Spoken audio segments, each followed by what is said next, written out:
সহিহ বুখারী শরীফের 136 নম্বর হাদিসে বলা আছে, নুআয়ম মুজমির রহমাতুল্লাহ আলাইহি বর্ণিত, তিনি বলেন, আমি আবু হুরায়রা রাদিয়াল্লাহু আনহুর প্রসঙ্গে এর সঙ্গে মসজিদের ছাদে উঠলাম।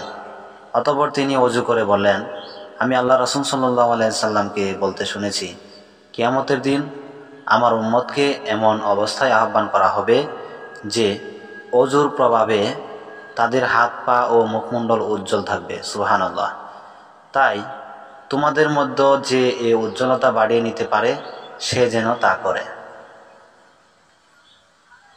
নুআয়ম মুজমির রহমাতুল্লাহ আলাইহি বর্ণিত, তিনি বলেন, আমি আবু হুরায়রা রাদিয়াল্লাহু আনহু এর সঙ্গে মসজিদের ছাদে উঠলাম।